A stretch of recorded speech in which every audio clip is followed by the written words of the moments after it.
Open your arms to lay my head. Different kind of girl. Quiet, tame, knew my place. Strong in the resolve against corruption, so ordeal. White, off-white. Men. Very rusted arbor legs.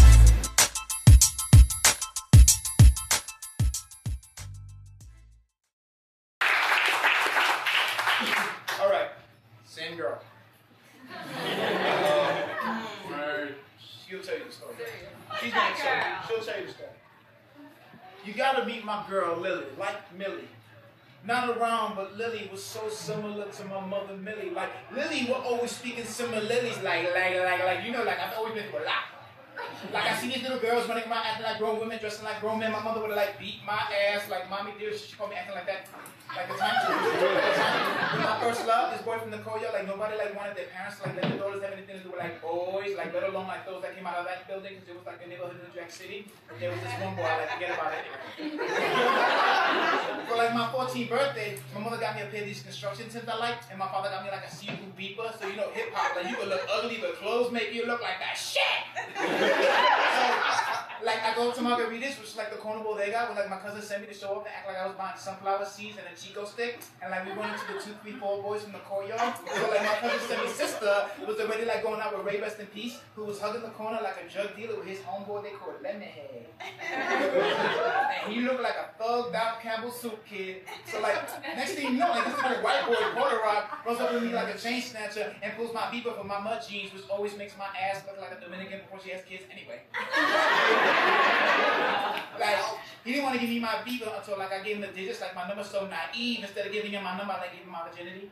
I mean, he like had to hold on to my head to like get it in, but we'll get to that later. My mother didn't like his reputation. She thought I would like catch AIDS from just kissing him because like his mother had it, so I like had to break up with him. But then he became my boyfriend again, but like only over the phone for like a year. And he would tell me how he liked to have lived with his uncle because like there was nowhere else for him to go, and like his mother didn't want him to do that, and like his uncle like taking his father and mother's death money and spending it on like coke all the time. So you had to get like a real job at this place called Goldman Sachs, being a messenger down on Wall Street. Andy, whose gang started growing wild like stretch marks on a baby mama panty line, and like he was going crazy too with them. So one time I was like bored, and I wanted to feel like a gangster's girlfriend. So I told him this boy, the blue chick, who had a front tooth like a lapis lazuli in school, grabbed my ass like a manhandle, and he didn't do anything. I got so mad at him because like no girl wants to be with a poser until the day he called blue chick. With his girlfriend holding hands, and they were wearing each other's sneakers. Like, who the fuck does that? And Andy just came over and knocked him out. I heard he like hit blue chip so hard he was laid on the floor holding his girlfriend's hand. Andy just said to me, it was like, "Don't worry about when I do things, as long as I do them right." And I was like, "That's not it!"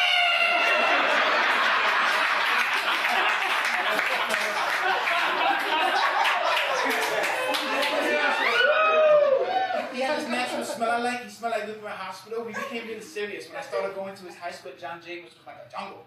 And we would cut our afternoon classes and sneak into his house. Like now my friends have had sex, and I was like the last one, so we would like experiment, you know, like dry humping, sharing each other's gum while making out. Andy, he already had sex with some chick, bitch, slut, I don't know her name, fuck her anyway. He was my man. After all the pushing and pulling, I took my little brother's played out red and black lumberjack off, and he pulled off his Billy's blunt white tee, and there we were. Ass naked. He had a chest that looked like E.T.'s. I like cried after showing him my titties because I had like a cripple nipple, but then I was gassed. You see how much he liked looking at my body, and before you know it, like we finally did it. His hands were soft like a dishwasher. I don't think he put some girls' virginity before, and since I never lost mine, I really didn't know what we were doing. He put both of his hands on top of my head like he was climbing a rope. I gripped onto his butt cheeks that had a birthmark that looked like the island of Cuba, and like it took him a whole video of TLC to finally get it in, but when it went in, it felt like a sweet burn. And then he started reggae dancing at me to make it look like he had skills. And I went along with it like I knew what I was doing too.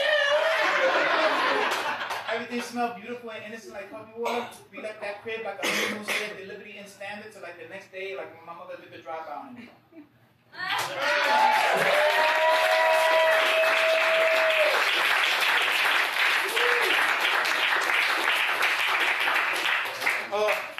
I should talk now, right? Shit. Thank you again for bringing me out to this spot. This spot is kind of notorious in the poetry community. It's gaining a good rep, so that's why I like to be here, because I like to be where you know, I feel that I belong in a place that needs a little bit of a reputation.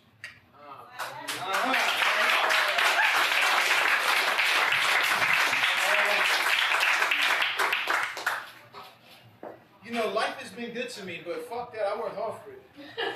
Right? I get up every day and I wait for the stripper to come home. That's my time. I usually get up when she's coming home. I'm like, it's time to work. Because, you know, that's my time to get up and write. It's right 5:30 in the morning. Every day I get up and I write. Because I basically have competition out there, so I got to beat them.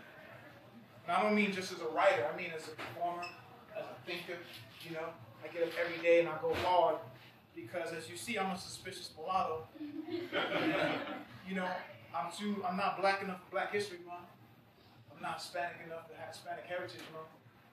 I don't even know when that starts. They figure it out every year. It's like, what is it, 15, 16? But you know, I'm good enough to hang with the best writers, so I guess that's an all year round celebration. Not only that, I also feel that my world, the urban world, whatever the fuck that means, has a place in American writing. And I fight for that. And I fight against, you don't know, like the politics I deal with, but fuck it. My politics on the block, so I don't get that other shit anyway. So when they're talking to me about grants and shit, going in one way and going out the other, I'm like, whatever. You want to go roll the blunt? Come on, here's the script, bro.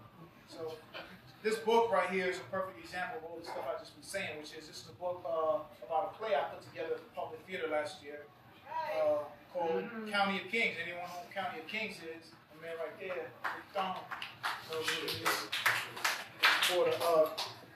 County of Kings is how I see Brooklyn. It's my vision of Brooklyn. You know, it's like every time you go and you sign up for a job application, they ask you what county you're from. You don't write Brooklyn, you write Kings. So only people who are from here really understand that kind of metaphor. Because usually you're not only writing Kings for a job application, you're writing Kings when you're in prison. They're asking you what county you're from. Or when you're like going to face-to-face welfare, I don't know if you know what face-to-face is. It's when you meet your counselor. You will meet that motherfucker one day. They're almost like your maker. It's like meeting your maker. So what are you going to tell me about my life? Your human resource counselor. Whatever that means, guys. You guys are from Pennsylvania. It's not one of you. It's not one of you. There's no way in the world that you're the only one here that's from Pennsylvania. They're not the same. I'm from New York in Pennsylvania. That's all good. As long as you walk the donya down the block. That's what I ask. Okay? As long as when you see the old woman walking down the block, she got some bags, help her carry the bags. Because that's the reason why you're allowed to live on the block. I'm saying you, just saying everyone who moves here, because we made it safe here. It wasn't because we got locked out. It's because, you know what, at one point, criminals decided that crime doesn't pay. That's what happened. Thank you. Besides all that. But I'm cool with gentrification. Sorry if people don't I'm cool with it, man. A lot of those people work on my shows. The lighting guys from fucking Montana, you know. And I'm listening to their stories about their world, so I'm cool with it because, you know, the world's bigger than the block. All right, enough to bullshit.